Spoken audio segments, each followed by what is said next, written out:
Hello, cats and kittens, felines and felidae, and humans and variant humans, and every race, class, and subclass. Welcome to another episode of Bringing the RPG Cat. I'm so glad that you were able to join us. Tonight we're going to be doing Tabletop Lore, Part 3 of our discussion of the Sword Coast Adventurer's Guide. But first, there is a significant elephant in the room that I need to suggest is that D&D on social media has been pretty significantly overwrought with discussion about some of the plans that we have that they've developed for the upcoming D&D 1 module. So we're going to go right over to the board and we're going to discuss that first thing on the line. And so, well, another couple of things are going on is that I think Adobe Character Animator was recently updated, so my avatar is actually running a lot smoother than it ordinarily would do. So I'm getting used to that. I think they just kind of upped the frame rate on it, and so while keeping my previous avatar without acknowledging the new frame rate, yeah, it does look an awful lot different. Looks good, looks mighty good. Maybe they set it up so that it works better with virtual camera, which is what I usually use in order to project my avatar here. But I digress. So once again, this stream is brought to you by Great Media Games. For inexpensive TCG single cards, please visit greatmedia.games and use the code 1050 at checkout for 10% off your online purchase. Also, this stream is brought to you by Extra Life. We are working as a group in Great Media in order to support Children's Hospital Colorado through Extra Life. Please follow the link in chat and give what your finances will allow. We're going to keep these links on until December the 31st. Alright, so let's head over to the big screen because we have much to discuss. We're discussing the future of Dungeons & Dragons and a bit more of the Sword Coast Adventurer's Guide tonight on Bringing the RPG Cat is Tabletop Lore. Alright. Okay, so so we've discussed D&D 1 in previous channels. We've been looking at, some of the material that they have released for what might potentially be a future edition of the game. But what people have been discussing is really how Dungeons & Dragons tends to work as a business model lately. And it all began with this press release from the CEO of Dungeons & Dragons. This is given to us through an article from Kotaku. This is D&D CEO thinks hobby is under-monetized compared to video games, written by Claire Jackson and published on December 12th, 2022. So, Dungeons & Dragons is so synonymous with this hobby that I, like many people who play TTRPGs other than D&D, often refer to such games as D&D for short. But apparently that kind of name recognition and dominance in the field isn't enough for publisher Wizards of the Coast. Based on comments made during an investor call with the CEOs of Wizard of Coast and its owner Hasbro, the companies are interested in finding ways to increase monetization strategies linked to the world's greatest role-playing game, quote-unquote, similar to the kind we all know and love in video games, microtransactions and subscriptions. This reeks of let's copy MTG in the worst way. So, as reported by Dicebreaker, that's just a reference to another article that's discussing the same thing.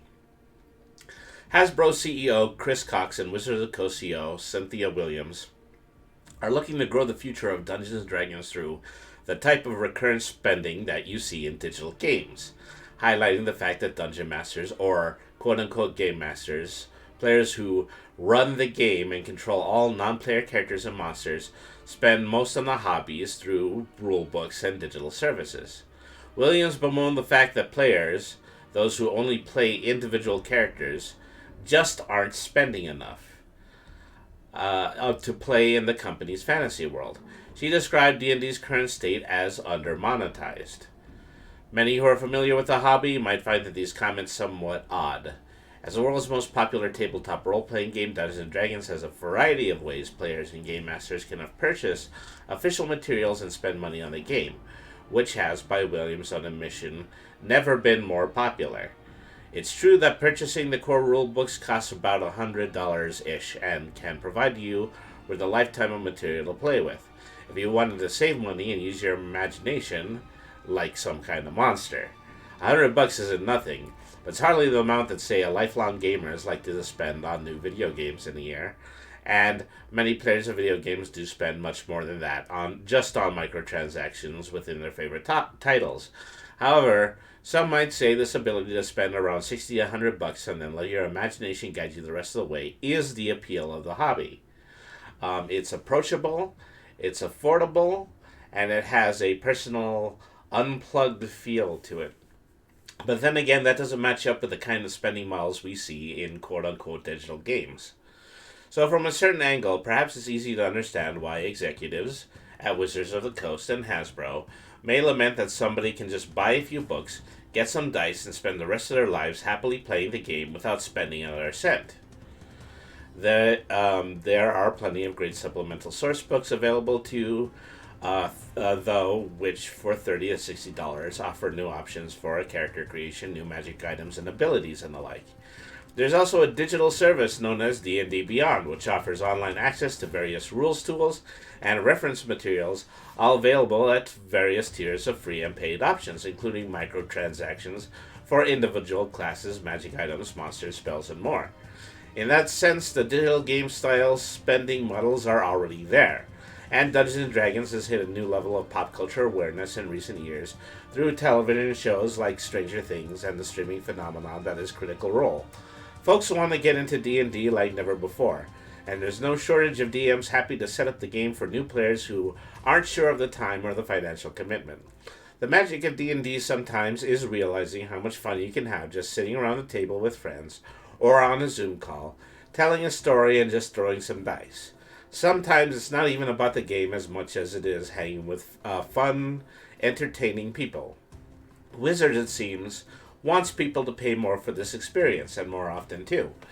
These comments come as D&D is currently undergoing a transition from its widely popular 5th edition rule set published 8 years ago to its next revised set of rules with the so-called 1D&D. This new frontier promises a brand new digital play space and tighter integration with D&D Beyond's suite of online tools. What we've seen of the new digital tool sure looks like a video game, and it's depressing to think that central to the development of the next generation of the hobby are C-suite dreams of a pay-to-play extravaganza. And when you look at D&D Beyond, it feels like the financial infrastructure is already in place to make this happen. Even if some of the Wizards of the Coast plans to capitalize on that infrastructure have yet to be revealed. The next time you start working on some homebrew rules and stories, won't you please think of the poor CEOs who lose sleep over the fact that you're not paying enough to do so? And don't you dare consider playing another game like Pathfinder or 13th Age. So you can already see what the general anxiety of the community is just by reading the editorial sections of this article. We are just very deeply concerned with how Wizards of the Coast is discussing new monetization and new ways of monetization as opposed to what already exists within D&D. And so, we've made it the point to say that we already have D&D Beyond. Lots of people are willing to make the additional investment for online and digital books, myself included. And I do spend extra money in order to provide the same books for the people who play games along with me online. But, in addition to that, Wizards of the Coast has previously made deals with other websites. They work with Roll20.net. They work with, I think it's called I think it's called Enchanted Grounds, or it's called,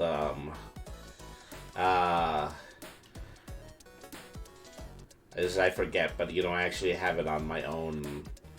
I have it on my own Steam page, Fantasy Grounds, yeah. And so they provide official materials for those two books. They have link ups with other websites like dmsguild.com, which is a site that produces homebrew that is directly related to 5e. And even at one point, D&D Beyond was a third-party site, but it was a third-party site that was eventually purchased by Wizards of the Coast and made into an official page. Along with that, they provided the Twitch link that some those of us who stream on Twitch seem to benefit from. So we're all just incredibly leery of the plans that Dungeons and Dragons are going to make, and they've already given us a slight preview of those plans. And this is what this second article is about. The next big D&D experience looks like a video game, and that's a problem. The new tools might expedite the math, but at one point are we changing the very hobby itself? By Claire Jackson, published August 22nd.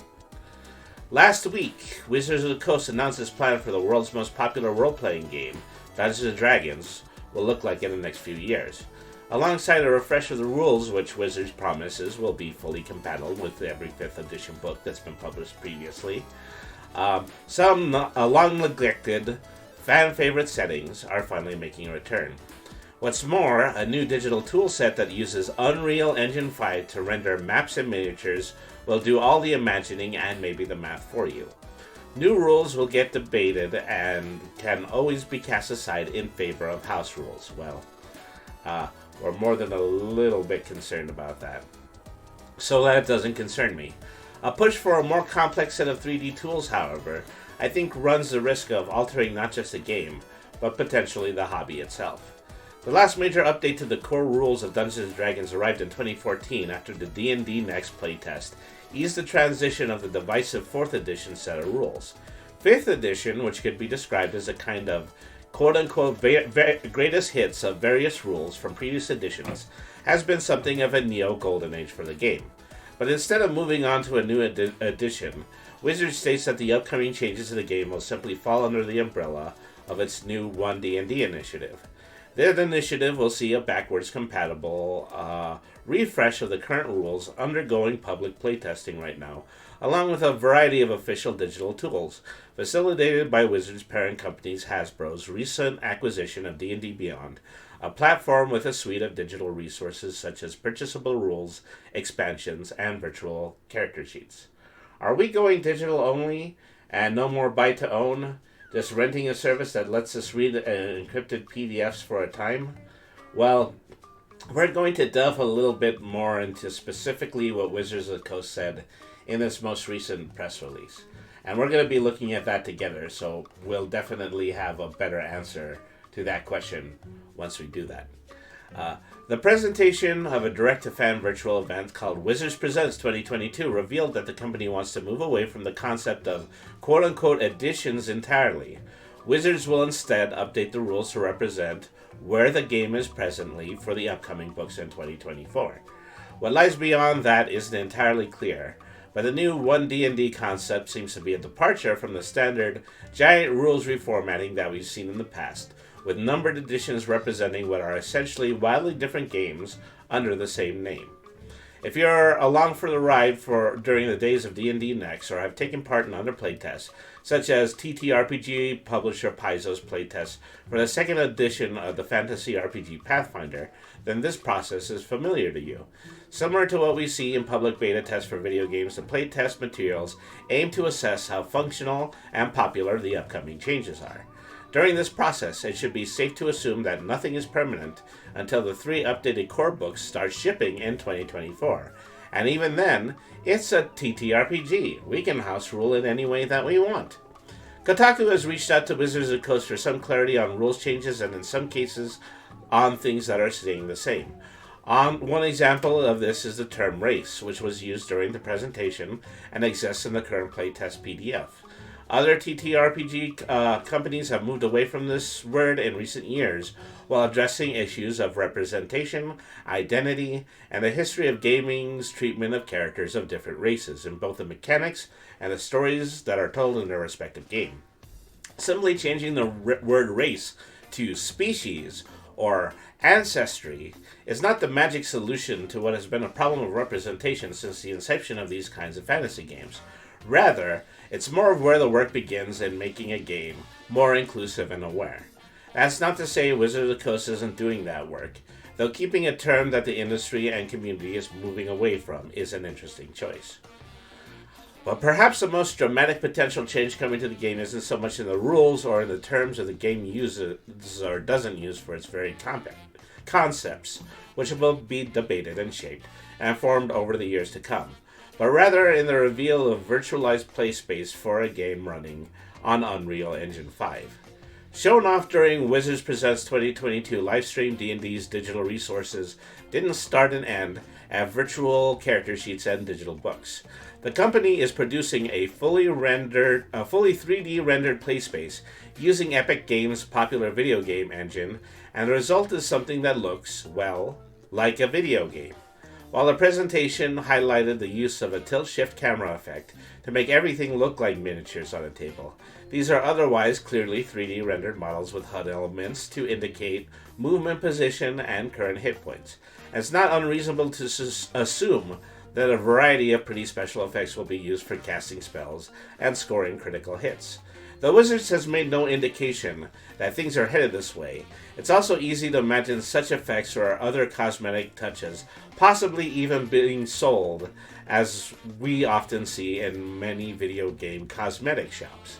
The company already sells different colors and designs of digital devices microtransactions within D&D Beyond, so it's not too far-fetched perhaps to suspect that similar arrangements might exist in this new digital offering. Oh man, are they really? Well, I mean, so once again, I'll present the actual Wizards material, and well, I'll just let you be the judge. Since the pandemic, playing a TTRPG virtually has become a very common part of the hobby, and there are a wide variety of options available for gathering folks together. For many groups, simply hopping on a Zoom call or Discord server is enough to sit around and roleplay together, just allowing the theater of the mind to paint the scene. For others, services like Roll20 or apps like Foundry provide the means to auto-calculate rules as well as portray tokens on a two-dimensional map, often with visual effects to obscure vision and change line of sight.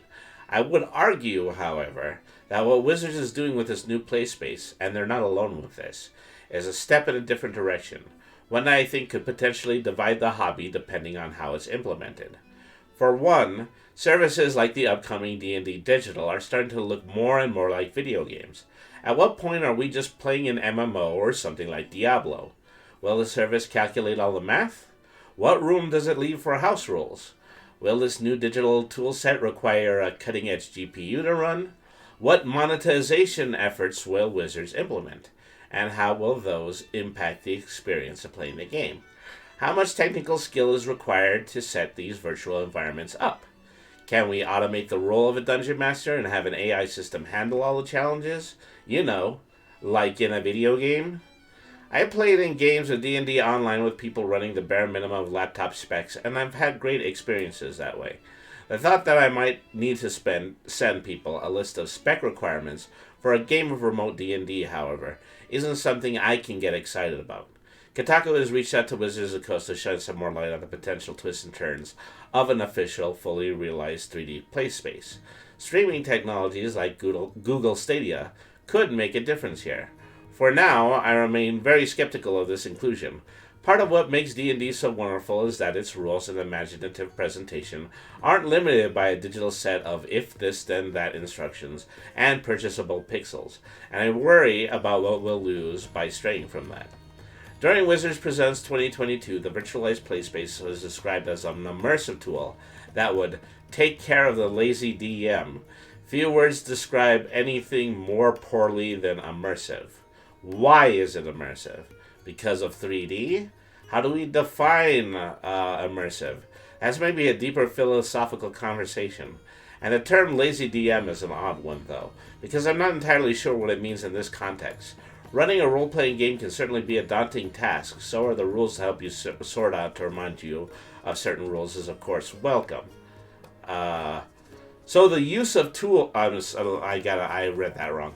So the use of tools in order to help you sort through or remind you of certain rules is of course welcome, and using them is nothing to be ashamed of any more than bookmarking a section of a book for quick reference. While the video suggests that ready-made dungeons will be available for the 3D play space, it also shows environment adjustments similar to altering models in something like Blender or Unreal Engine itself. I wonder how simple it will be to work with this environment, what its quirks are, and how that's going to aid a quote-unquote lazy DM. Oh, the servers are down. I guess I can't play. Yeah. Anybody who's played on a virtual tabletop platform has undoubtedly experienced the hiccups and challenges of managing the software, which is a distinctly separate process from learning the rules and running the game. Sometimes the fighting or fog of war settings don't work correctly. Backdrops don't always scale appropriately. Map markers to indicate areas of track effects or drawing line of sight can be buggy or can appear in spaces where you didn't want them to. How do I X is a question I've encountered frequently on VTTs, and it's more often a question about how to manage some quirk of the software than it is about how to roll a saving throw. It's often the case that you'll spend more time setting up a virtual tabletop than you will just designing an encounter and playing. The video stylishly shows players sitting around a table where a laptop connects to this digital play space. It's not clear if this 3D space will be something Wizard hopes will play a role during in-person games, or strictly online, but setting all this stuff up, potentially needing a computer with enough graphics power to run Unreal Engine 5, and managing a more complex digital play space than what we have in a 2D offering like Roll20 doesn't fully vibe with lazy to me. Also, how open is Wizards going to be about changing the functions of the play space to match the desires of the community? Will there be a beta of this similar to a playtest? How easily can a DM fudge the members of a stat block, or come up with DCs on the flies? Or you might get banned because you said a swear in a public chat and you lose access to everything. You know, these are all things that, we are immediately suspicious of because we've seen them happen in video game environments. So the big question mark that everybody has is, specifically how much does Wizards intend to provide regulation for this stuff? One of the reasons and I suspect some may feel similarly, was drawn to the world of tabletop role-playing games in the first place isn't so much about the potential of the games themselves, but rather the potential of the human brain, something no computer can match in terms of freedom and processing power. Role-playing games exist in the mind first. Maps and 2D VTTs often provide a bit of help or spatial awareness and clarity for map-based combat rules. 3D graphics can help a video game feel more immersive, but that's because video games exist in silicon and come to us. Role-playing games exist in our brains and extend outwards. This 3D play space of Wizards, I find, reverses the very premise of the game itself. Admittedly, D&D has its roots in wargaming, a hobby where miniatures are essential. Many people invest countless amounts of money and hours into collecting, building, and painting miniatures. I don't think anybody would suggest that Wizards' new 3D play space is going to replace that at all.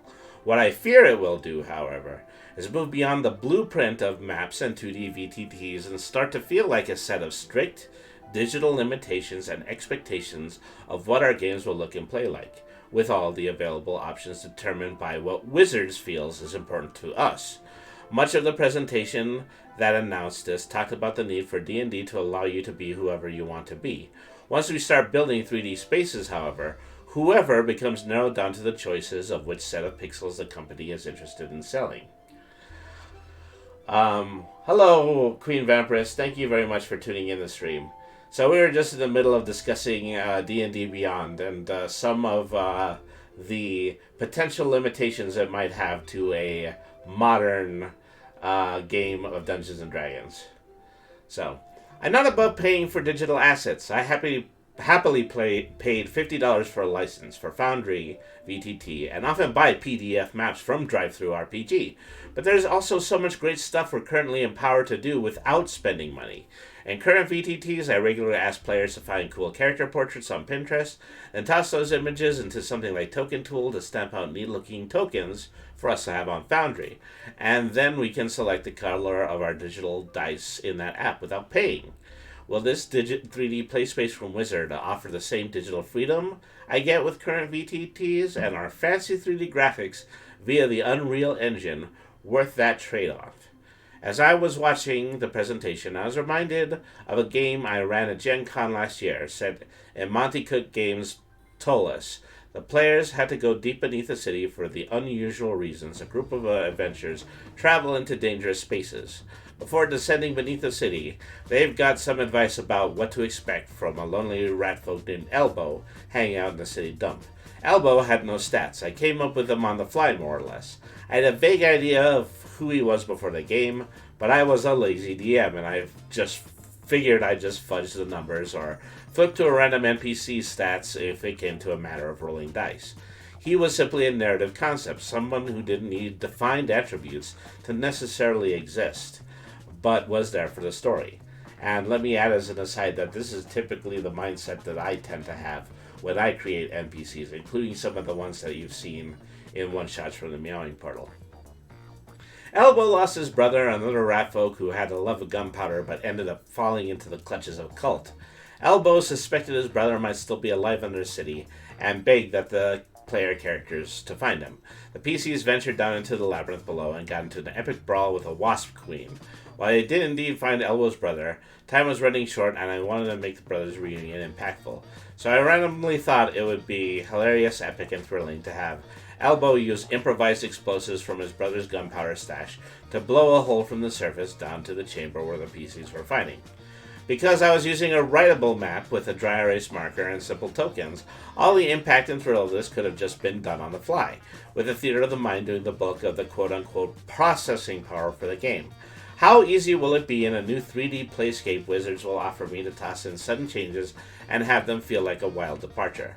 How quickly can I come up with secret rooms I didn't plan for because I might have been lazy in my prep, but in the moment thought of something that seemed interesting?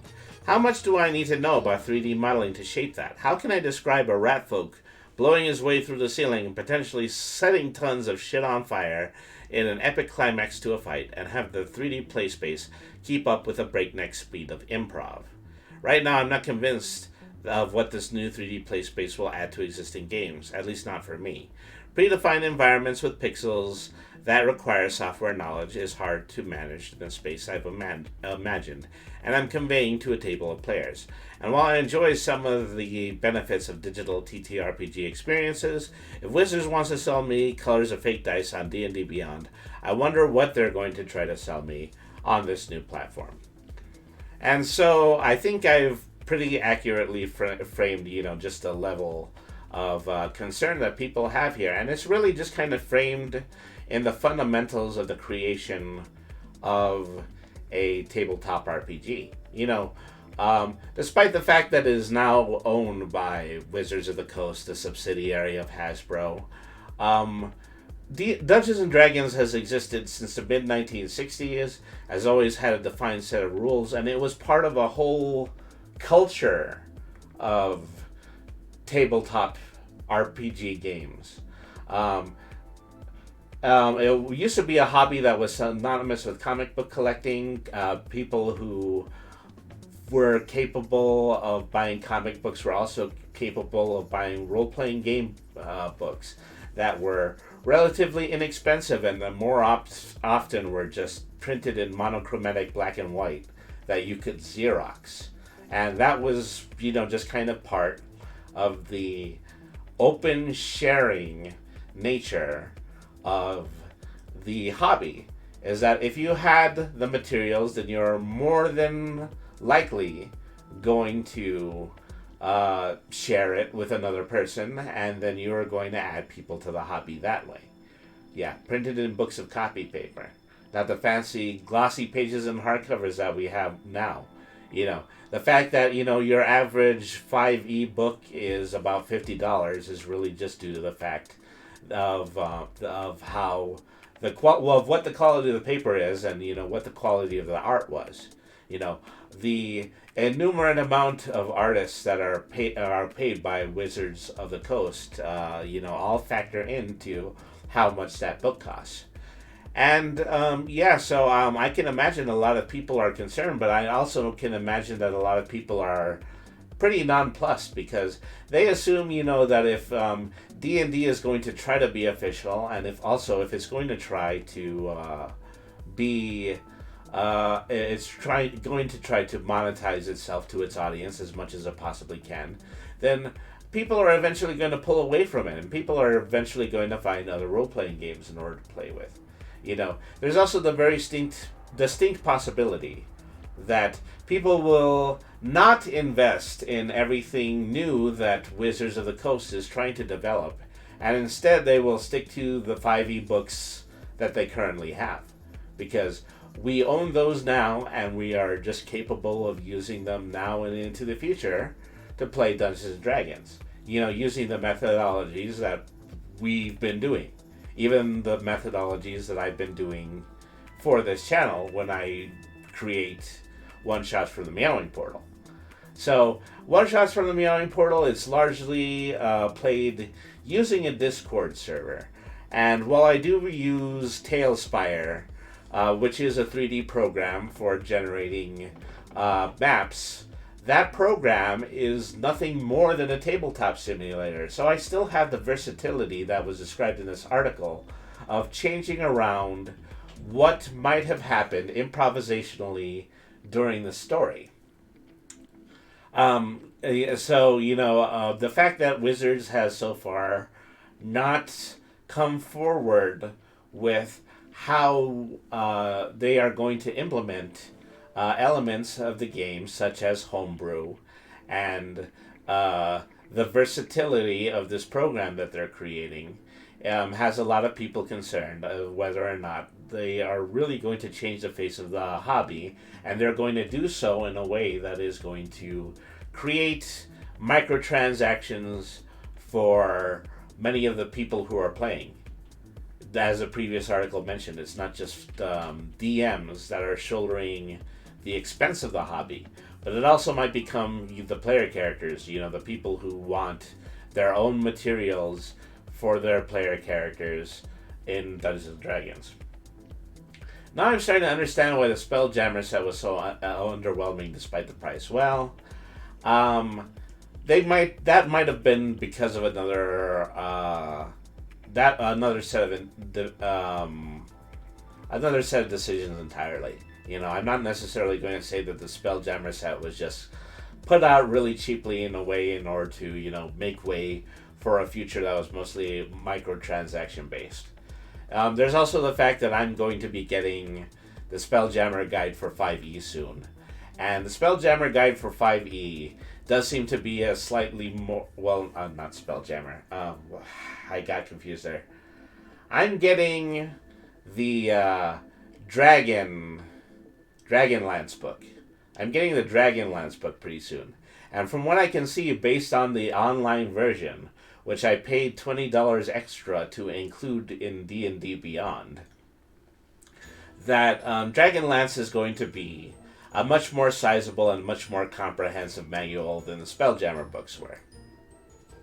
So, there might be other factors there, kind of different groups that might be working on different novels, and just decisions made by corporate entities, and just the people who are individually publishing the books. There could be a lot of factors to the difference between Spelljammer and a lot of other 5e manuals.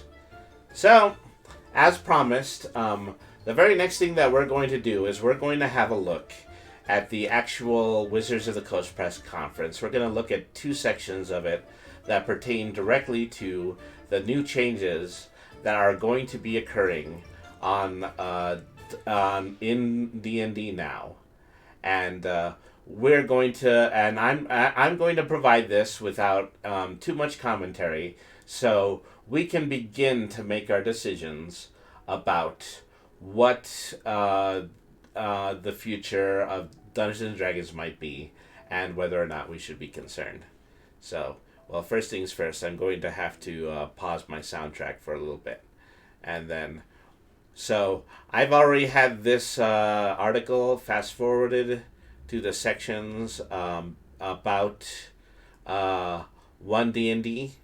So we're going to just going to have a watch of this, and so let me take a moment in order to make sure the English subtitles are on, and let me put up the audio. All right. Dungeons and Dragons is a thrilling adventure, one we play together as Dungeon Master and players, but also an adventure itself. Now, we stand at the start of a new generation of Dungeons and Dragons. I have no idea. I have no idea what the robot voice is about. Um, He is from the year 3000. Well, so I wonder if, something is echoing based on my audio settings. Let's take a look here.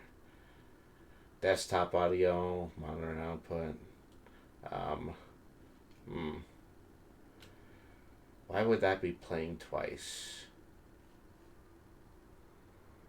And today, we're going to introduce some of what's in store for us as we embark on an initiative that we call 1D&D. Growing up, I loved fantasy. Now I got myself all self-conscious. Let's see here. Okay, that's set up there. It's spooky. Yeah. It's not as though I have a separate audio track open for YouTube. It's all just coming out of...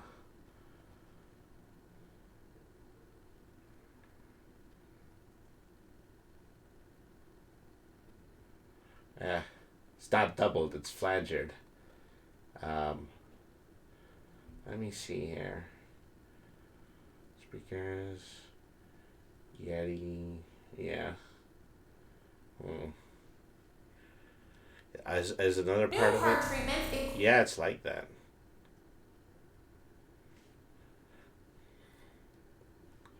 When another YouTube video start echoing like that. Yeah, it does. Sure.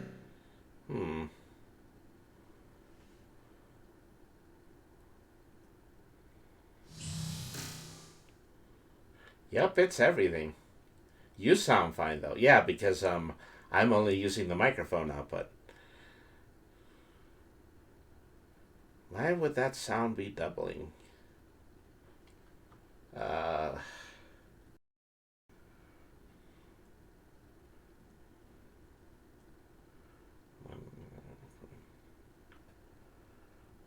Let me see. Okay, if I run that.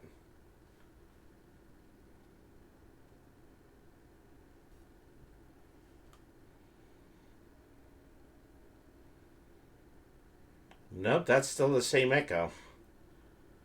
Yeah, it didn't matter that I changed that. See, properties. Use device settings. Advanced audio properties.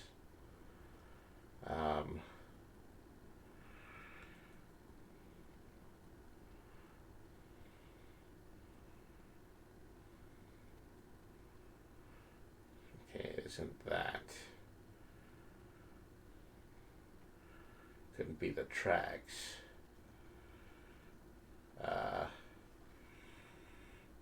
Growing up, I... Okay, that seems to have worked. I think I was providing an extra monitor for the output, and that's why it had that strange reverb there. So let's go ahead and let's play this. Dungeons and Dragons is a thrilling adventure, one we play together as Dungeon Master and players, but also an adventure itself. Now, we stand at the start of a new generation of Dungeons & Dragons, and today we're going to introduce some of what's in store for us as we embark on an initiative that we call 1D&D. Growing up, I loved fantasy, but I never saw myself as the hero because I didn't think it was possible for someone who looked like me, who acted like me, who was like me, to be that hero.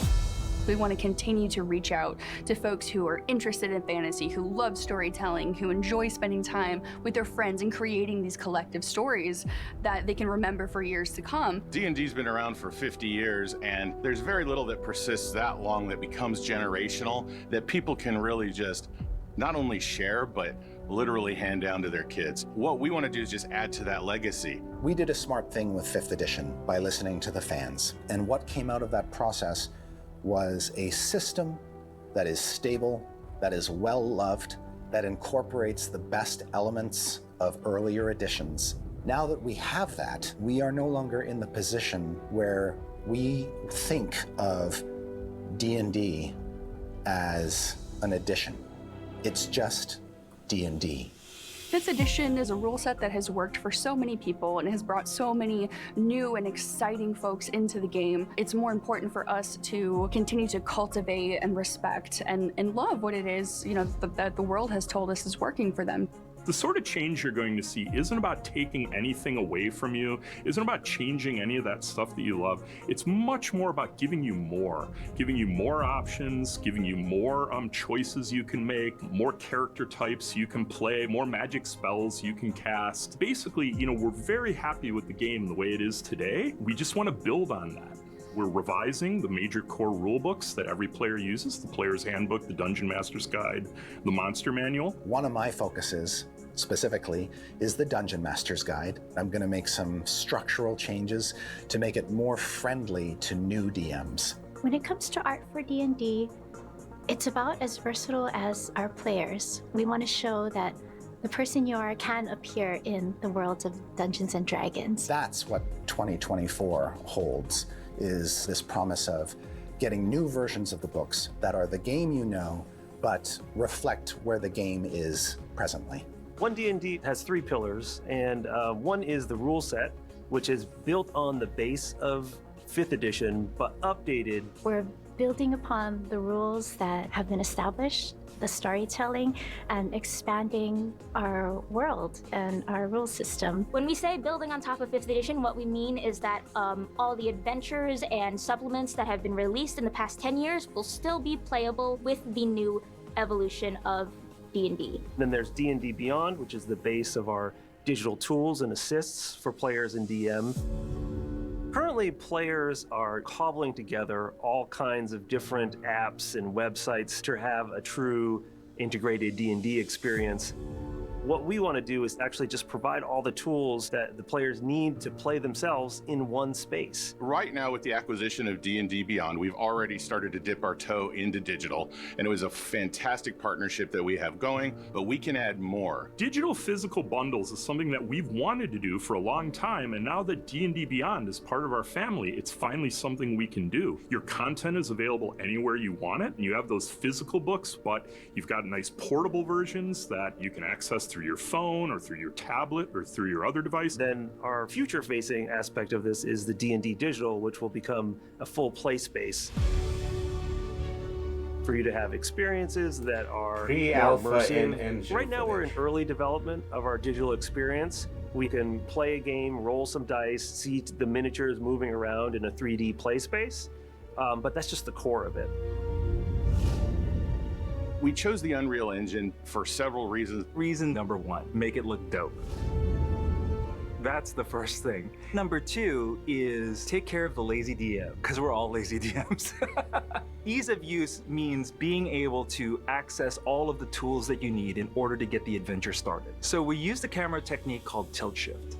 It actually makes things look small. We want to make sure that the experience for you is that you're experiencing a miniature set. The tilt shift camera was really chosen so that people understood that this wasn't a video game, but it is a digital experience. We want to give people more minis, more options for character customization. You can actually change the features, do what you want with it. And you're going to use this miniature approach to tell stories just like you do in physical tabletop. To have your character live. Buzzword overload. Well, I'm you know, that's transported one there, significant but I'm part not of this. limited by the digital technology. We might give you a pre-made campaign from us that And has so, as was an previously exciting mentioned, you know, castle they're or keep talking with about a lot dungeon of new inside of features, it, but they're not exciting saying, you know, whether or NPCs. not But then you're going to be able to people take are this going playset, to get take it charged apart, for and these build your new own. features. We're going to have a really robust tool for you to be able to create your own dungeons. This is just the start of One D&D, and we are relying on all of you to help us out and figure out that future together. What you're going to be able to see starting in August is a steady release of these playtest packages where you'll be able to engage with key aspects of the game, provide us with feedback that then we will digest, process, interpret, analyze, and then act upon. Really, it's you shaping the next generation of Dungeons and Dragons, and we want to hear exactly what you have to say. Playtesting starts today. Go to dndbeyond.com, download the playtest packet, and get ready to let us know where you'd like this next leg of the adventure to go. So a couple of takeaways there is I do believe that they are putting a certain emphasis on saying that this new material is going to exclusively be on D&D Beyond. But once again, is that, you know, this just raises a bunch of questions. If, you know, D&D Beyond is going to start creating its own map system, what about the map systems that already exist?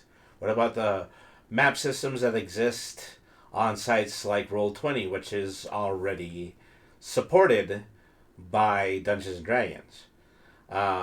Maybe, you know, there's an opportunity, there is a chance that they want to be able to provide a platform exclusively for D&D Beyond that looks good so they can be competitive with these other websites.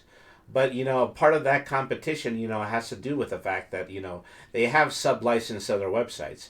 And our question would be whether or not that is going to continue. And so there was a lot of discussion about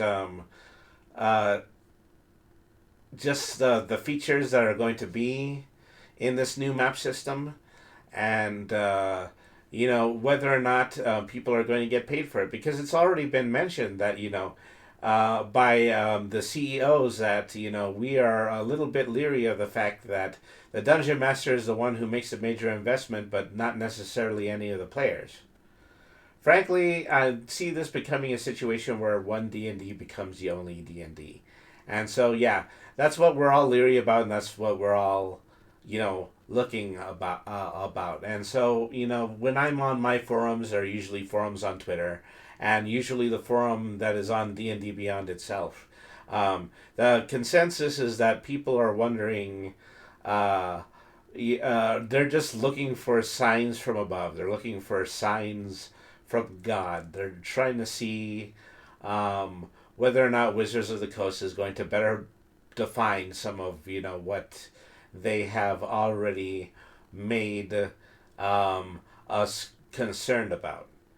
And of course, you know, there are the people who are already saying, well, then, you know, if this is the direction Dungeons and Dragons are going, then I don't want to go with it. I'm going to go ahead and I'm going to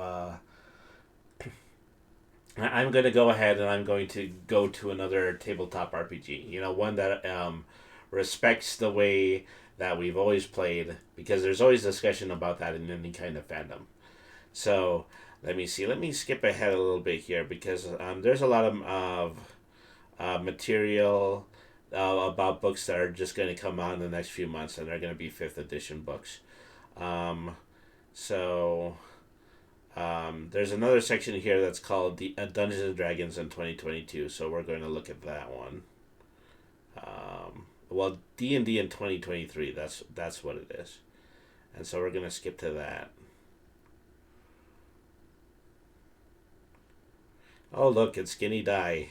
And now, for the first time ever, we're going to peel back the curtain on an entire year ahead of us. Let's give you a taste of all the major releases coming to Dungeons & Dragons in 2023. I feel like I can't even pick a favorite. We start the year with Keys from the Golden Vault, a D&D anthology with heists at the center of each tale. Next, Bigby Presents Glory of the Giants provides the definitive tome of giant gameplay in D&D. After that, the Phandelver campaign is a classic adventure that expands Lost Mines of Phandelver into a full campaign with many surprises in store. Later in the year, the Book of Many Things uses the legendary Deck of Many Things to explore a host of new options for dungeon masters and players. And finally, we end the year with a return to Planescape. This campaign collection includes everything you need to explore Sigil and the multiverse beyond. So they're actually going to have an official multiverse manual, so that's pretty interesting. Phandelver, giant campaign, and also a book that makes use of the Deck of Many Things, which is, a pretty standard, well, the best way to describe the Deck of Many Things is that, it's probably just one of those go-to tools that tend to be used when people want to randomize, a dungeon encounter. Is that you're capable of, providing your players with cards from the Deck of Many Things that will change up the game in a particularly, just in a particularly different way, enough that it will actually just kind of shift the flow of gameplay. And that's what the Deck of Many Things is used for.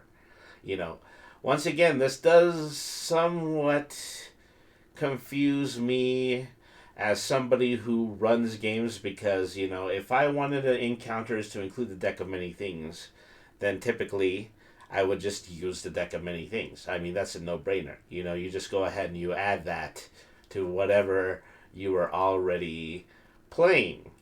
And so a lot of the Dungeon Master's mindset is really something that, people feel is being left out of the discussion here, because more often than not, there's a lot of dungeon masters who own the books and take material from the books, but they don't directly follow the storylines of the books. Instead of doing that, they come up with their own adventure. They come up with what they can do within the limitations of a certain rule book. And and so that is definitely something I'm doing, because I'm running an actual play RPG and I'm trying to come up with as many original scenarios as I possibly can. And so if more material is going to be produced by Wizards that Wizards is going to encourage us to use, the question would be is that how much of that versatility is still going to exist within the gameplay. And Devin just wrote, I'm sure you're already aware of this, but there's a massive concern that one D&D will lack an open game license, or it will be modified in such ways to stifle one. And so that goes along with, some of the concerns that I was discussing about when it comes to, exclusivity rights, the rights of individuals, and, Dungeons and Dragons, has, a handful of fans that, it really has an unending appreciation for the people who write Critical Role, the people from Penny Arcade, and Guinea Die, who actually appears in this YouTube video. But does that leave, people who are fans of Dungeons and Dragons in the dark about whether or not they are allowed to participate in the proliferation of the hobby itself? I happen to be talking about all of this while on an official Dungeons and Dragons channel that is provided by Twitch, but I'm not doing anything in an official capacity. Would they then have the right, in order to tell me that any of my opinions are controversial as a result of my being on a forum that they provide? And as I had already mentioned, D&D Beyond also goes hand in hand with Twitch integration. And so it's a significant amount of concern that, if you're developing your own material, you do have to watch out about whether or not Wizards of the Coast, a subsidiary of Hasbro, is going to have a say in what you're capable of creating. Right, who knows? They could do anything, and that's true. They could do anything.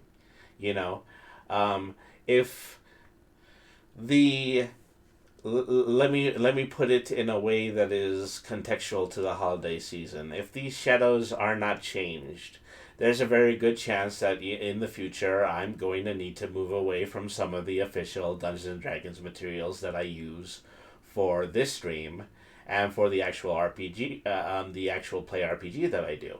So I do pretty extensively use D&D Beyond when I create one-shots from the Meowing Portal. I even use Avray, the official dice rolling robot that comes from D&D Beyond, when we do virtual dice rolls for the game. And I include Avray in the credits of every episode. Right now, Avray is provided for free, but it is also just as easily something that they can choose to monetize, or it's something that they can choose to take away from Discord entirely, because it just doesn't want to be associated with that platform anymore. Could they take away all of your digital purchases because they would theoretically find your views dissentious? Yeah. So that's another concern that they have, you know.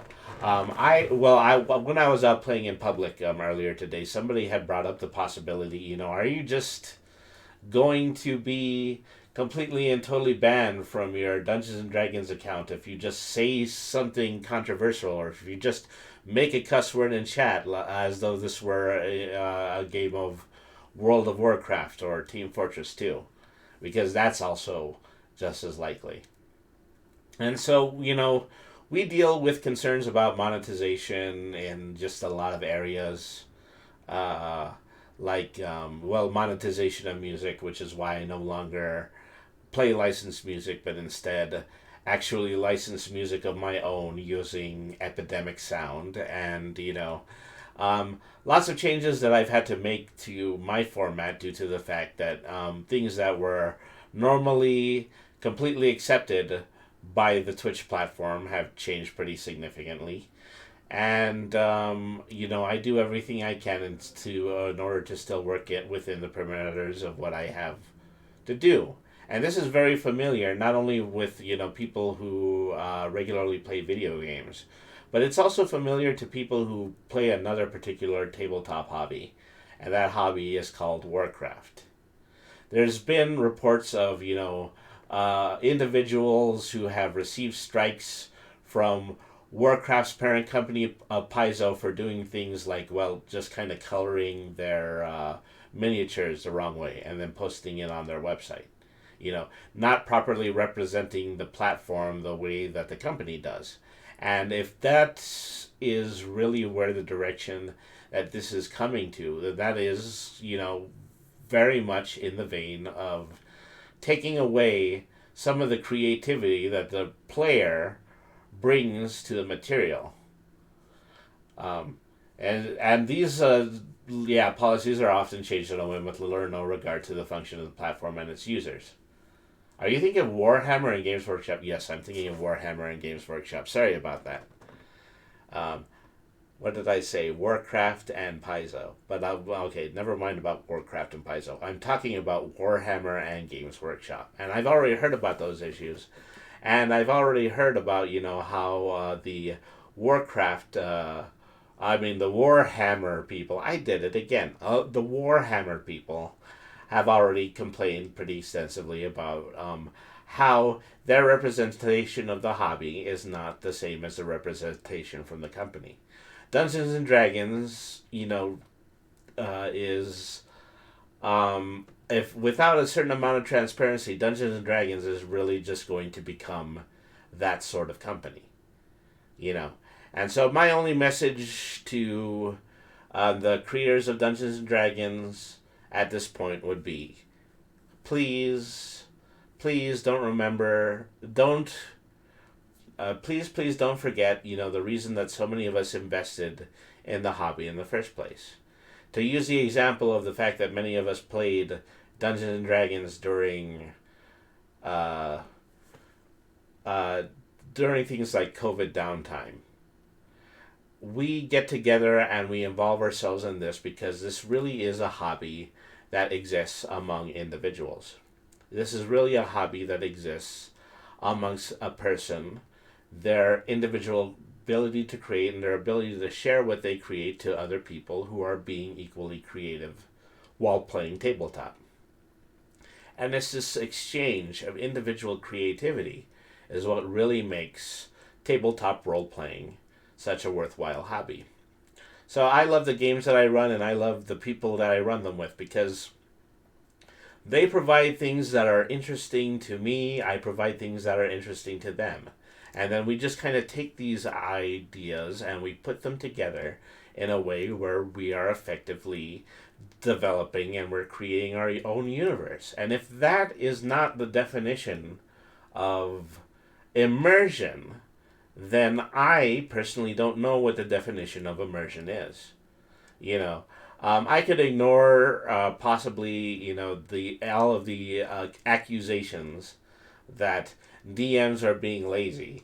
Because in my opinion, you know, a DM that you just kind of sort of makes something up on the fly, you know, develops a rule or develops a gameplay situation just off at the top of their head, pulling from a hat and things like that. That's part of the interactivity about that. And so I often think of tabletop RPGs as my ability in order to practice my improvisation. Because I know that there's 100 things that the player characters are going to pull out of the sky that I probably didn't think of, and I'm probably going to need to include in this story in order to make their roleplay sections worthwhile. You know, if we have these elements taken away from us, then really what are we going to do? If that is an immersion, then I'm not sitting here watching a talking cat discuss the murky future of a beloved TTRPG franchise. Yeah.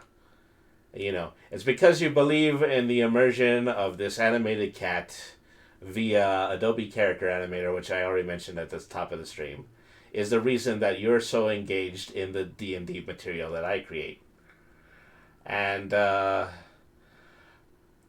Red the Rabbit saying it, being a DM is ridiculous work. I'd like to do it, but I don't miss waking up in a cold sweat realizing I have 2 hours to plan a session before game time. Well, I'm not going to say that I like it either, but I'm certainly going to say that it's a thing that I've done, and as a result of it, I've still created some pretty good games. So I'm not necessarily going to fault the process. So let's see. I'm just trying to catch up with chat really quickly, yeah. Chilling like a bat in a cave, says Queen Vampiress. That's pretty hilarious. Alright. So, I think that really concludes, you know, that provides as broad an overview as I possibly can about the concerns of the direction that people are taking when it comes to the upcoming updates and expansions to D&D Beyond. You know, we're all silently hoping that Wizards of the Coast, a subsidiary of Hasbro, are still going to make decisions that abide by what made Dungeons & Dragons such a popular game and a household name to begin with. And that is really what our chief concern is when we hear about new things and we hear about change. So, that's all I gotta say about that. So, let's go ahead and let's put aside any of our incredulity at the business end of our favorite hobby, and let's do what we can in order to continue to celebrate our individuality and independence by going to the second half of tonight's stream and doing a dramatic read of some more of the Sword Coast Adventurer's Guide. There was something so venomous, so spiteful to DMs in the way that they said it. You know, to say, you know, just to accuse that DMs are lazy. Well, DMs are not lazy. DMs are just people who are alternatively creative. And, you know, the fact is that, you know, it's really hard to tell the difference between somebody who's lazy and somebody who simply has things down to a science. That they just know what the path of least resistance is every time that they are running a tabletop RPG, because they understand how to interact with their own group and realize that those things tend to work. But even as a perpetual player, I felt that. But that shiz stings. And yeah, I did feel that too. You know. So, they're trying to say that in order to be a little bit more permissive of the fact that they're creating easier and more user-friendly tools. But, you know, once again, they're saying that without wondering if that's something that we really want. And that's all I gotta say about that. Again. Okay, so the Sword Coast Adventure Guide, Chapter 2, The Sword Coast and the North. This chapter details many of the locales of the Sword Coast in the North as seen through the eyes and recollections of a person living in Faerun. Rather than being exhaustive descriptions, what follows are snippets of information drawn from the experience of 5 individuals who have traversed, lived in, and explored these areas. Like any other narrators, they have opinions and biases and may be drawing conclusions from incomplete information. No one in the realms knows anything about any subject, even its oldest and most learned sages, and the views formed from such incomplete information can often suggest an inaccurate conclusion. That is not to say any of the information the narrators provide is false, only that they may not entirely be knowledgeable in their declarations. You want user-friendliness? Use your imagination, literally. That's how some of us already roll. It's how I admit that I roll. The details given here are only let me start over. The details given here only begin to scratch the surface of the adventuring possibilities in the North. Although some of these locales are virtually known to outsiders, entire books longer than this one could be and have been written about others. If the descriptions leave you wanting to know more, consider them an inducement for you and your companions to visit these places and experience them firsthand. Okay, just pause for a second in order to reset my music. Because, that was a bit of a sound blast. Sorry about that. Anybody who might have been wearing earphones in the audience. Alright.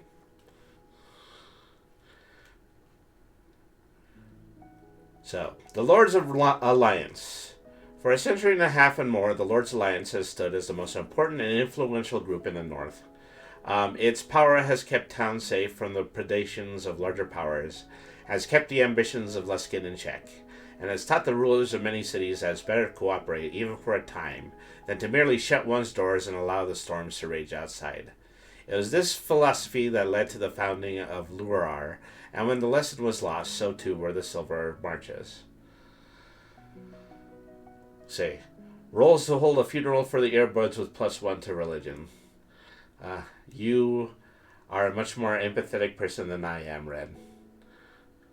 Eyes watering. I'm fine. I'm sorry, Devin.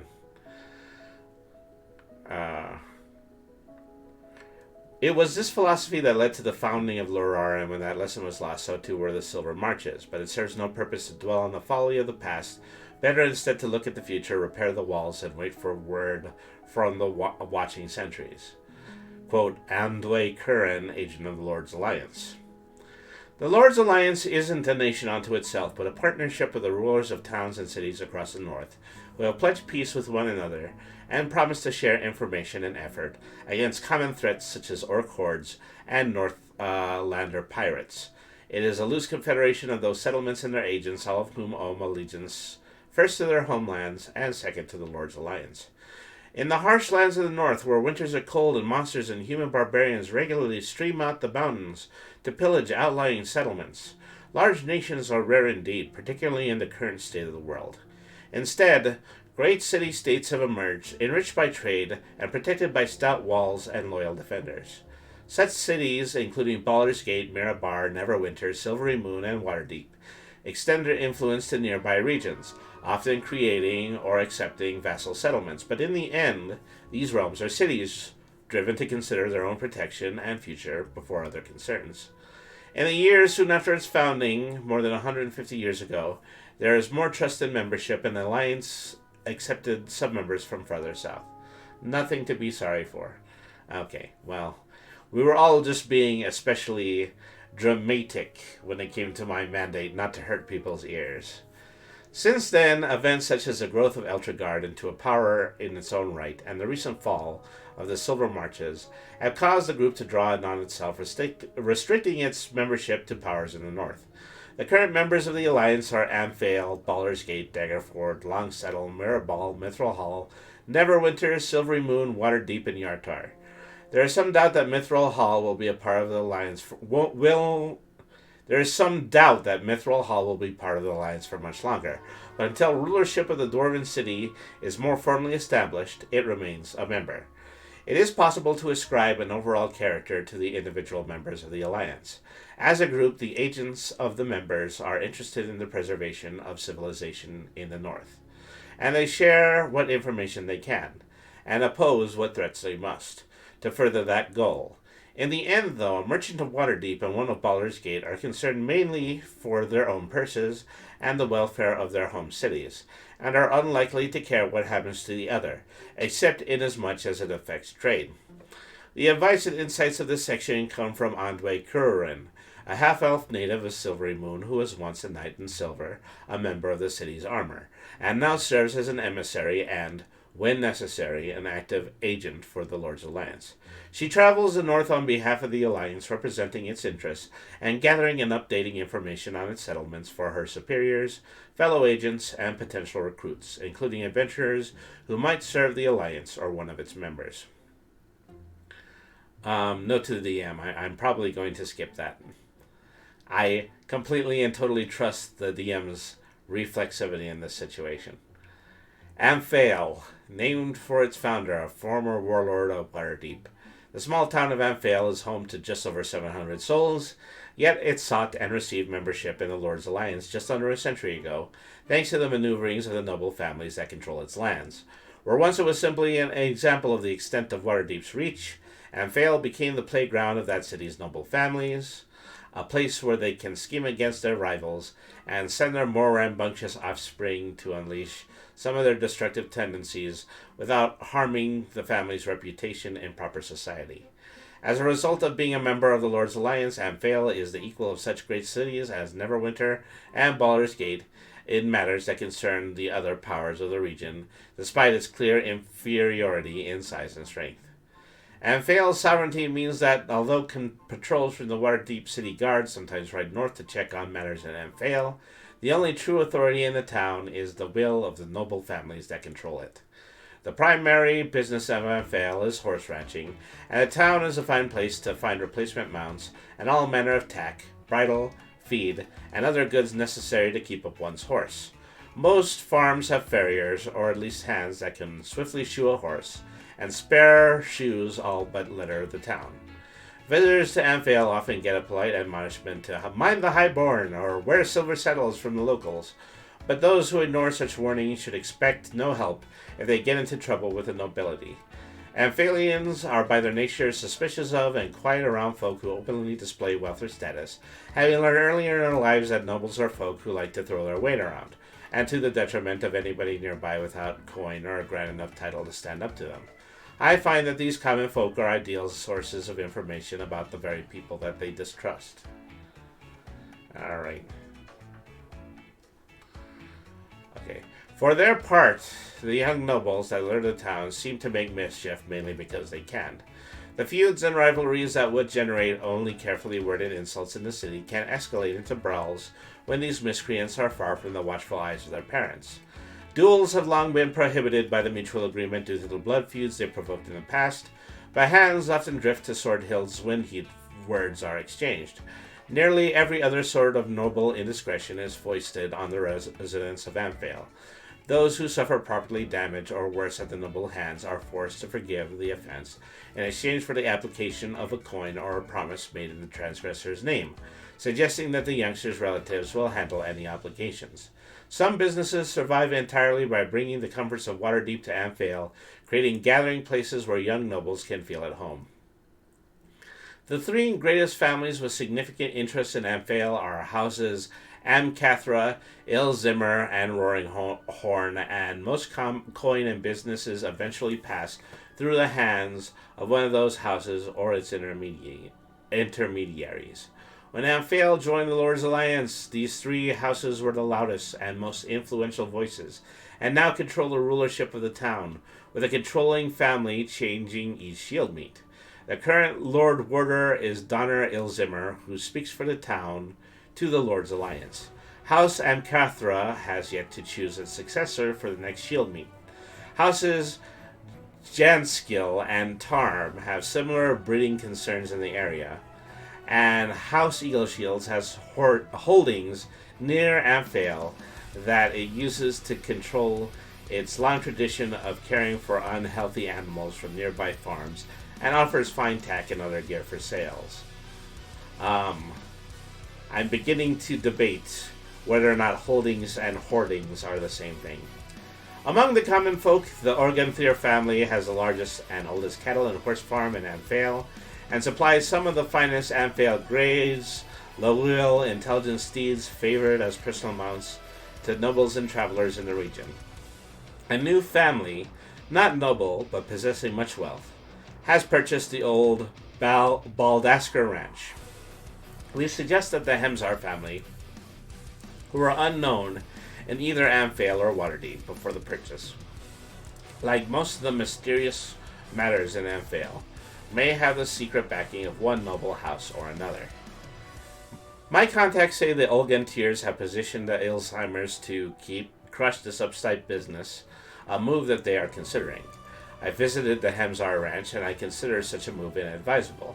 A large family of Talishtar descent, they seem capable and confident of their position, despite my warning. I wasn't allowed the opportunity to explore the property fully, but I did note signs that the Hemzars are prepared to rear and train far more dangerous beasts than horses and cattle. I was then tempted to warn the Olgantiers, but that family can be as odious as the worst nobles. These things tend to sort themselves out. They tend to sort themselves out. The noble families of Waterdeep who send their children to Amphail or allow them to go there hope that their sons and daughters will learn some lessons about life while away in Waterdeep. If they're going to cause damage or hurt feelings in the process, the least they will do so far in the watchful eyes of the other nobility of the city. To the young nobles, there is no one in Amphail of any real consequence who might be permanently harmed by any improprieties. They also believe there is no one of note nearby to hear these hot-headed youngsters issue their boasts and proclaim their schemes. I have more than once learned of a threat simply by listening to children of different houses brag to one another about matters that were meant only for the family. Aside from the excesses of its nobles, Amphail is a peaceful town, with the threat of full-scale retaliation from both Waterdeep and the Lord's Alliance casting a long dark shadow over any plans to disturb matters there. The nobles of Waterdeep have heavy purses, and are willing to spend as much coin as necessary to protect their favored playground, and to punish anyone that might disrupt their control over it. The only thing that the nobles don't seem to be able to spend away is the smell of manure, which in the summer months hangs thick over the town. It is that manure that helps to feed the true business of Amphail, feeding Waterdeep with the produce from the many farms that surround the town. Because so many of Amphail's farms are owned by House Amakil,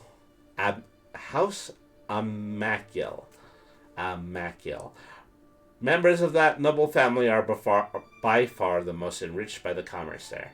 They consider themselves good landlords to the folk that farm their lands and are sure to bring any threats to honest, hard-working commoners to the attention of both the Lord Warder and the Lords of Waterdeep. Anything that threatens farming in Amphail threatens the City of Splendors directly, and such situations are dealt with swiftly and surely by the city's guard. As a result, even the most rebellious nobles are careful not to tread too heavily on Amakil turf in Amphail, as a house that does so might swiftly find its favorite foods suddenly difficult to procure, or revel in some other event where a family status is at risk. Nice place. Okay, and now we are going to discuss probably one of the most popular settings in all of Dungeons & Dragons, made so by a proliferation of games released by Interplay, and the popularity of the Sword Coast in Dungeons & Dragons version 3.5. We are going to discuss Baldur's Gate. On the coastway, some 40 miles upstream, along the river Chianthar from the Sword Coast, lies the bustling city of Baldur's Gate. Home to tens of thousands, the harbor city has poor soil, but its sheltered bay, well away from the tides that batter the coast, make it an ideal location for trading goods from locations to the west in the Sea of Swords, inland along the river, and up and down the coast. Baldur's Gate is a place of commerce, and the city enjoys great success, handling the coins of other powers and making them its own. Sadly, Baldur's Gate has a storied connection with the dark god Bald. Just a few years ago, the city saw the terrifying return of the Lord of Murder. Following a number of deaths, one of the city's dukes, Torlin Silvershield, was revealed as the chosen of Baal and underwent a monstrous transformation, turning many citizens into bloodthirsty killers and inspiring a riot and much death before finally being put down by the brave adventurers. Even now, murderous echoes ripple through the city and beyond, and reports of the unexplainable gruesome killings flow out of Baldur's Gate. Baldur's Gate is ruled by the Council of Four, dukes who vote amongst themselves on matters of law and policy for the city. A single Grand Duke is chosen from among the four, and is empowered to break ties when the council is deadlocked. The current Grand Duke is Elder Ravengard, who is joined by Dukes Thalamra Vanthampur, Balin Stellamine, and Dillard Porter, the former Grand Duke, who ceded the post to Ravengard after the city's recent troubles. Below the council sits the Parliament of Peers, a group of about 50 Baldarians who meet daily, although almost never in full number, to discuss the future of the city and recommend actions for the dukes to take on all matters great and small.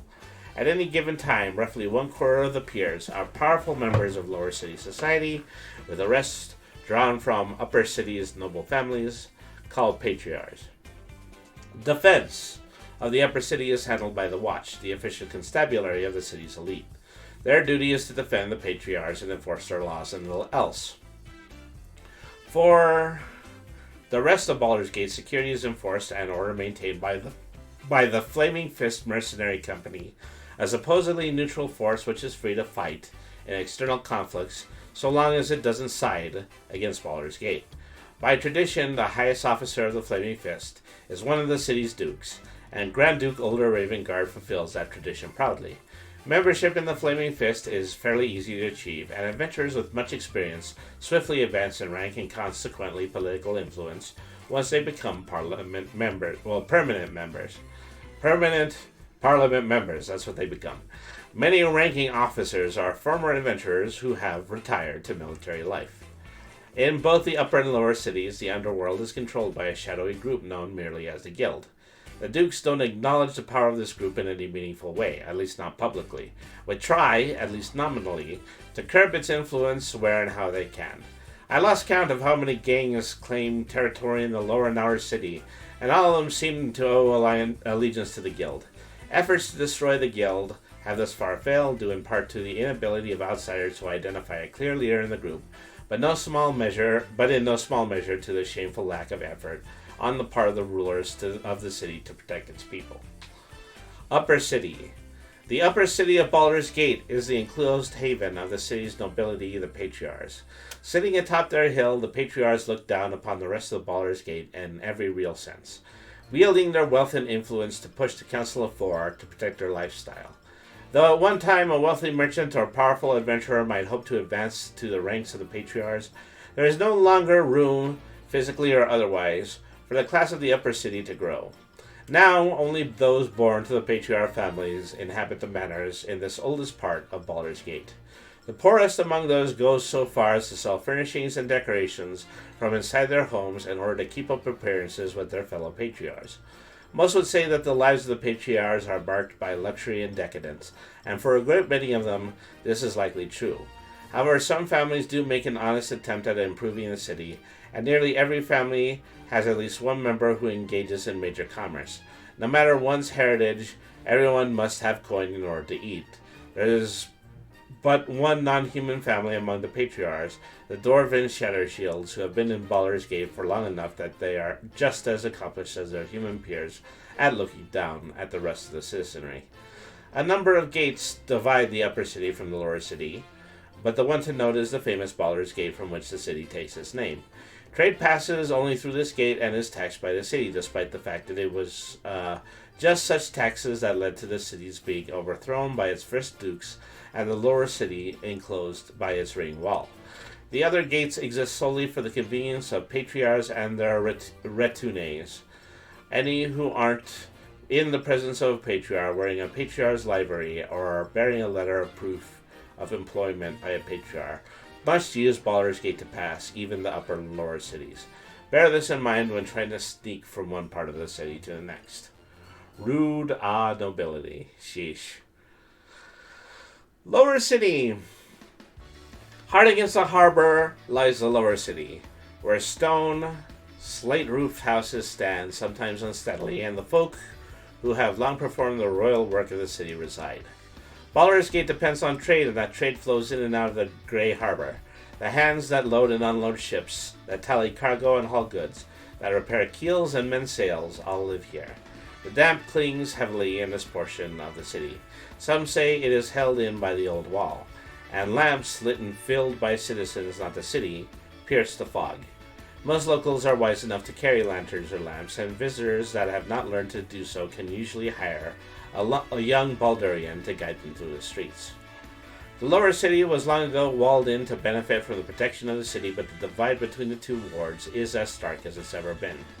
The Flaming Fist is responsible for keeping order in the lower city, and do so with brutal efficiency, deterring most from engaging in bold public acts of theft, vandalism, or violence. While merchants in other cities might hope to one day rejoin the nobility, in Baldur's Gate, the best one can hope for is to become an absurdly wealthy and influential merchant. Becoming a patriarch is out of the question. Still, the wealthiest Baldurians live as much as the patriarchs as they can, building up edges and properties in the hopes of demolishing them in order to build large homes to echo the manners of the upper city. The Bloomridge district has a number of such homes, and some of the patriarchs grumble that these merchants are growing too comfortable in their new status. The outer cities, outside of the walls, there are no laws barring construction or settlement, and so those who are too poor to reside within the city or to purchase property have slowly built up a third ward of the city, living in the shadow of its walls, paying its taxes, and covering both sides of the roads leading into Baldur's Gate. Here, the poorest of the poor live in the outer city, but so too do those whose businesses are considered too troublesome, noisy, or foul-smelling to operate within the walls. So tanners, smiths, masons, dyers, and other tradesfolk abound. The city does woefully little to help the folk here, and charitable souls, myself included, sometimes start at one end of the road with a full purse only to see it empty by the time they reach the other end. The lack of laws in the outer city has led to two strange phenomena unrelated to one another. A walled Kalashite district has grown up to the east of the city proper, known by the Baldurians as Little Kalimshan. Within the districts, neighborhoods are divided by walls, but these walls have walkways atop them, so that foot traffic can proceed unimpeded by the gates that slow carts and mounts. Here, refugees from Kalimshan have found a home away from the southern nation, and largely depend on themselves for trade, culture, and defense. Buildings have also been constructed along Worm's Crossing over the Chianthar. Shops, taverns, and tenements choke the bridge, hanging from both spans, and even some cases built to hang from the supports that hold up. Folk must pay a toll to cross on foot, or by cart, or wagon, but many swear that they would pay yet more to be able to use the bridge without having to dodge the hawkers and urchins that infest that area. Daggerford. I can provide no presentation to any of these cities as much as I can to Baldur's Gate. Built against the side of a low hill on the floodplains of the Delenbeer, this small walled town is dominated by the keep of the local duchess, Lady Morwen Daggerford. Counting the town itself and the nearby hamlets and farms that look into it for protection and guidance, some 1,200 people call the area home. Lady Morwen is the sister of the previous Duke, Maldwyn Daggerford, and she seems a capable and charismatic leader. The Daggerford's family authority over the area dates back to the ancient kingdom of Man that succeeded the Faelorn in that region. Though that realm has been dust for centuries, there are those that see Daggerford as the last bastion of a better time of peace, wealth, and influence, a time that, given the right leadership, has the smallest chances of being restored. Daggerford is a pastoral heaven. Wide sprawling hills nearby offer peaceful vistas, but are sometimes overrun by raiding orcs or goblins. The frequent caravans heading north to Waterdeep or south to Baldur's Gate need escort or guarding, and can offer news of both of these cities and the settlements between them. Several inns stand ready to accept visitors, except in the busiest of trade or festival periods, when they fill swiftly, and many locals open their homes up to lodgers. Warriors in need of coin can help their purses by offering their services as trainers to the local militia or accompanying the town guard on its patrols. Daily rulership is in the hands of the Council of Guilds, composed of the heads of the town's informal trade groups. These guild masters believe themselves more powerful and influential than they truly are, imitating the Lords of Waterdeep by going robed and masked to council meetings. The charade, in the eyes of most, borders on farce, as everyone in Daggerford knows precisely who the council members are, and no magic disguises the forms, voices, or mannerisms of the guild leaders. A trained spy can learn which guildmaster is which after only an evening or two of proper observation. The largest and oldest building in Daggerford is the Ducal Castle, a 3-level keep enclosed by a 2-story wall that contains its own smithy, a wide parade ground, and stabling for a large number of animals. The Dukes of Daggerford have always kept a well-stocked larder capable of feeding the castle's inhabitants and any citizens that might shelter inside during a siege. 3 gates lead into the town of Daggerford. River Gate, which provides access to the river, and through which shipping cargo is carted into town proper. Caravan Gate, which handles most land-going traffic, including land-based trade. And Farmer's Gate, which remains open at nearly all times, but is wide enough to only let 1 wagon or cart pass at a time.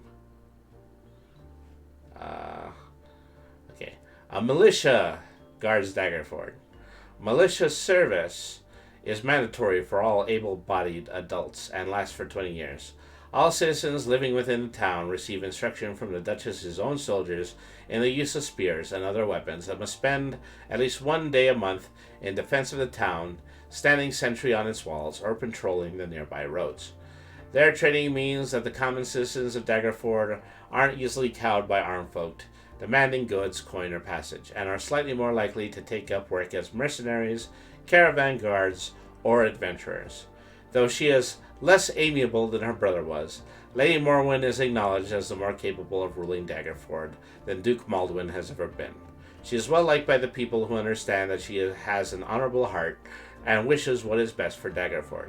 She regularly trains with the militia and is seen in the town wearing armor just as often as she is adorned in the finery befitting her station. She often visits the local shrine to Tempest, which only embraces her reputation as a pious woman. Lady Morwen's features are only now starting to age, as though catching up with her white hair. Most folk of Daggerford know one another, at least casually by sight. Strangers are usually welcome, especially if they have coin to spend, unless such folk come armed and belligerent through the town. Guards stationed at each gate make note of new faces, but don't take action against those they don't recognize unless they are given reason to do so. The largest of the town's inns, the River Shining Tavern, is the second biggest building in Daggerford, and a site of many local celebrations and gatherings. Here the wealthy come to eat and relax. The inn is old. Many locals claim it to be older than even the Ducal Castle, and to many is the very soul of Daggerford. The Silver Flood Inn and Lizard's Gizzard also offer rooms, though the latter has no food to provide its guests, only beds. One of Daggerford's most unusual businesses is the Sword Coast Traders Bank, which accepts deposits from traveling merchants and enables them to receive these funds at a similar location in either Waterdeep or Baldur's Gate. Lady Belinda Anteos of the Waterdeep Noble House promises that her business is secure and that the bank's magical means of communicating precise amounts of currency between cities cannot be tampered with. Members of the local guilds that do business outside of the town don't entirely trust the Traders Bank, preferring instead to borrow corn from the Harcheese family of halflings that run the Happy Cow Tavern. The Alliance officially has no preference, but I find Lady Anteos trustworthy enough to be an alternative to carrying large sums on the road. It's easier to part with but a small portion of one's purse than to lose everything to abandoned brigands during a journey through the wilds. Visitors to Daggerford are advised to avoid the tannery to the west and swiftly across Tyndall's Bridge when approaching from the south. The tannery's location up on the hill does little to contain the stink of the process, and the Watermen's Guild dumps the city's waste over the side of the bridge. On hot days, the scent exudes from both sites can be overwhelming, which is why I have again asked the Alliance to assign a different agent to visit on next summer's rounds. Yes, I know the stench of tanning leather. It's somewhere between pea, ammonia, and sulfur. Not a pleasant thing to think about. Tyndall's Bridge is a low stone structure over which travelers pass when approaching from the west, where a local boy named Tyndall held him off a number of lizard folk, using only a dagger. He grew to manhood, married the local ruler's daughter, renamed himself Duke, and built Daggerford atop the ruins of an older castle. This story, and most of the area's history, is happily related to any who ask by Sir Daffin Foshin, an elf older than Daggerford itself. He longs to see a rise in cooperation between humans, dwarves, and elves in the region, such as once embodied in the realm of Phalorm. Darfin has been advisor to many of the Dukes of Daggerford throughout the years. Though he was rebuffed by Duke Maldwyn during his reign, there are signs that Lady Morwen might be more receptive to the advice of a gold elf who has witnessed the fall of the human kingdom of Delyn Brian, the founding of Daggerford, and all of the days since. And so this is a chart describing ruined kingdoms of the north. Erlan, the Elven kingdom of Erlan, a survivor of the ancient Crown War, stretched from the High Forest to the Delenvir Vale, weakened by the retreat of its populace to Avermeet and by orc attacks.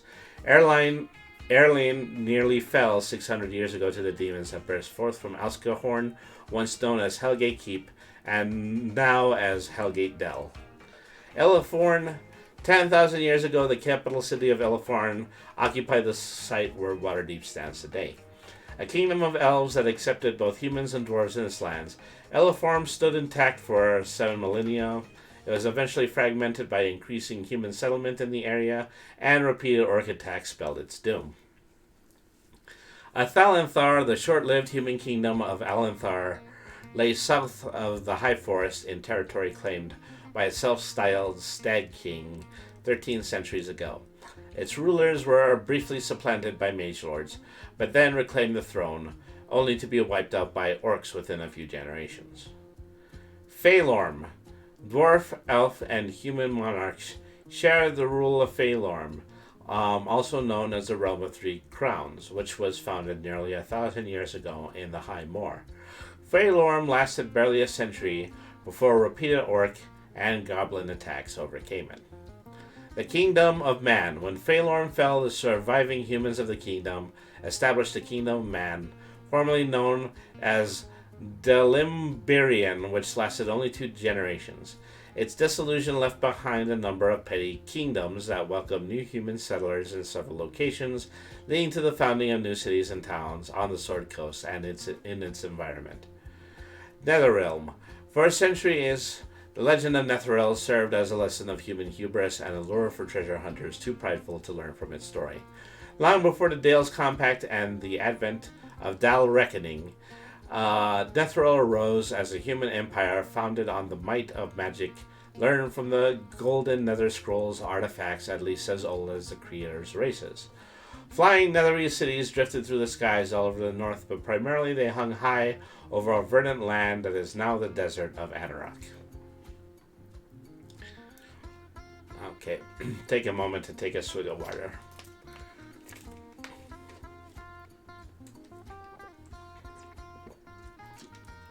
Okay, so I think I might read Longsaddle as my last article, because I'm pretty sure that once I'm completed with it, we're going to be done from the hour. Okay.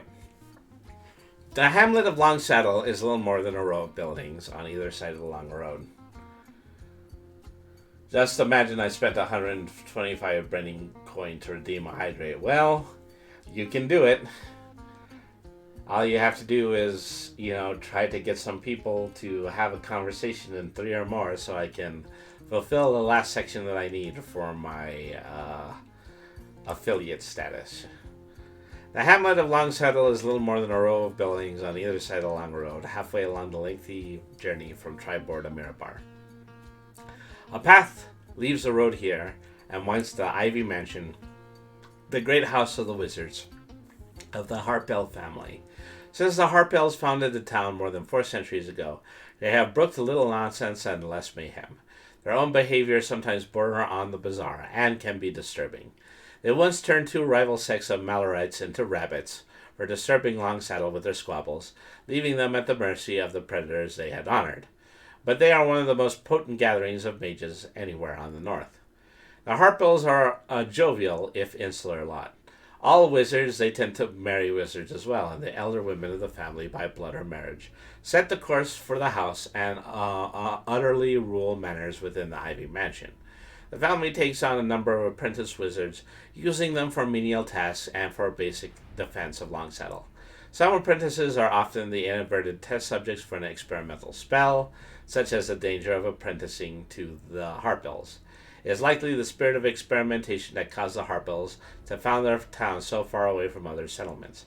Young wizards with oddly sized or shaped limbs, strange hair colors, or shifting forms are fairly common sights in Longsaddle, not surprising to locals, though they might give some visitors pause.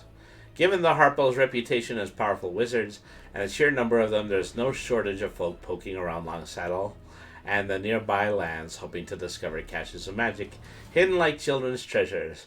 Of course, few, if any, such bundles exist, but the locals draw no shortage of entertainment from sending would-be thieves on grand chases for wands, rings, and other magic trinkets that any prudent person would realize simply do not exist. After all, if the average trader in Longsaddle knew where powerful magic was located, he would more likely, down the years, try to claim it. The primary business of Longsaddle is ranching, and the lands surrounding the village are dominated by hundreds of ranches and farms of every sort and size, from tiny house farms to great fields of cattle. During those days that livestock are brought in for trading, Longsaddle is a dusty, noise-filled place, the sounds of the animals competing with the shouts of farmers hoping to sell their goods. At other times, it's a quiet, almost sleepy hamlet, except when the booming reverberation of a Harpell-crafted spell breaks the silence. The family is constantly researching magic, both old and new, and twisting spells and rituals into interesting innovations. This proclivity has prompted them to surround Ivy Mansion with as many magical wards as the family can muster, in order to protect the populace from an errant explosion, a terrifying illusion, or the odd, galloping horse of lightning speeding by. Several businesses designed to attract travelers stand in Longsaddle, if for no other reason than travel along the well-named road can be tiresome. The first is the Gilded Horseshoe, an old inn to the west of the road that serves fine food and drink, offers comfortable beds, and is close enough to the Ivy Mansion that no one would dare disturb it or its guests. The owners have access to some of the choicest cuts of meat in Longsaddle, and as a result, their roasts and stews are exquisite. Across the road, the Ostiver family serves as the local slaughterer and butcher for folk wishing to make meat, rather than live animals away from Longsaddle. Rumor holds that the sausages have much improved down the years, but buyers were advised to mind the tusks by locals, a reference to an old joke that none remember. Folk willing to wait can have the able hands of the Ostivers perform a slaughter, hanging, dressing, and packing for them, though this process is likely to take days longer than some travelers can spare. There is entertainment to be had at the Gambling Golem, where cheaters in the card or dice games are tossed out onto the street, and a local marbles game known as Scatter Shields is popular. Dry goods, candles, lanterns, saddles, rope, and wagon wheels are available from a number of other shops. It can't be stressed enough that while the Harpells have little interest in the daily running of Longsaddle, it is undeniably their town. They rarely suffer insults and never tolerate violence against themselves, their family, or the locals. A conflict involving the Harpells is likely to end swiftly and bloodily, and, unless the offender is convincingly apologetic, unconscious, dead, or forgiven of the wrongdoing, will often draw additional Harpells to support their kin. Harpole supports Harpole in all public manners, and no one bothers to record the numbers of names of those that forgot that fact. Aside from the Harples, the dominant families of Longsettle are ranchers. The Cadras, Emmert, Cromlar, Mamlar, Sharnshield, Suldiver, and Zalorgo's families have ranched in or near Longsettle for generations and influenced most of the daily life there. They set the market days, help resolve disputes among families, and broker purchases when a farmer or a business person dies without an heir. They settle similar matters and keep the peace as best they can, knowing full well that if the Harples need to get involved in a dispute, there's always the possibility of an offender being blasted into nothingness. These families are also the one most likely to hire outsiders to deal with matters on the ranchers, whether an orc raid or the appearance of lycanthropes in the area, though it is rumored that the latter creatures are descendants of one of the Harples. The major ranching interests often hire adventurers not only to further their own aims or provide for defense, but to secretly hinder or harm one another and gain an advantage in their ongoing competition. Adventurers that go too far on such a mission can be explained away as foolish outlanders, and if they offend a Harple and get blasted in the middle of the low road, there will be no one to ask about the matter. My best advice is to be mindful of the scent of magic in the air and act accordingly. And so, well, we got close enough to the end of the hour anyway. So, thank you once again for tuning in to another episode of Brainy the RPG Cat. We've discussed a lot, and a lot of it has been of a very heavy subject matter. I just do want to remind those of you who have been listening that I still have a lot of optimism and the utmost confidence that whatever choices are made about the future of official Dungeons & Dragons, that we're more than likely still going to be here, providing our own unique take and our own unique spin on everybody's favorite franchise. So, thank you everybody once again for tuning in. Once again, this stream is brought to you by greatmedia.games. Visit greatmedia.games and use the code TIMFINITY at checkout for 10% off your online purchase. Also, don't forget our campaign supporting Children's Hospital Colorado through Extra Life. We're going to keep our links on between now and December 31st. Let's see.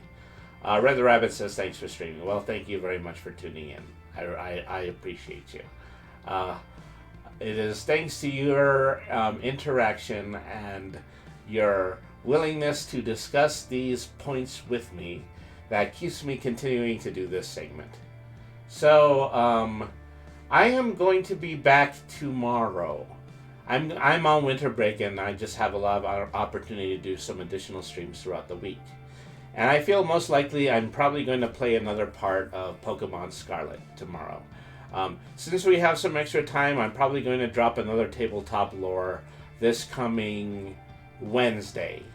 And so the usual time, 7 p.m. Mountain Standard Time, here on this channel. And so we're going to get an opportunity to finish the other half of this. And maybe get into Chapter 3 by the time with enough time in order to do another tabletop lore at the end of the week. So, thank you everybody once again for tuning in. I'd like to take a moment. I'd like to do a raid. Now let me see. Let's head on over to Twitch. Who would I like to pay a visit to? I think I would like to pay a visit to it might be good.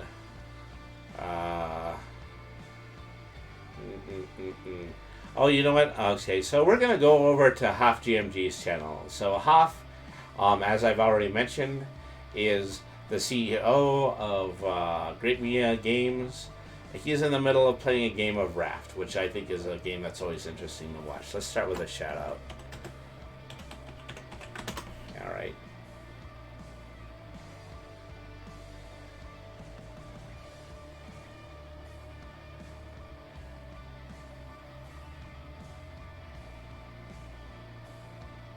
That's certainly a game.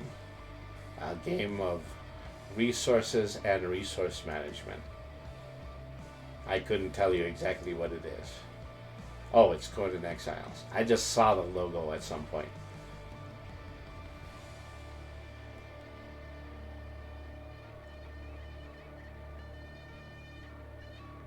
Alrighty, so let's go ahead. Let's head over to Hoff GMG's channel. Thank you, everybody, for tuning in. I'll be back tomorrow with Pokemon Scarlet. Everybody, have a good night, and have a happy holiday this week. And I will see you tomorrow. Thank you very much for watching.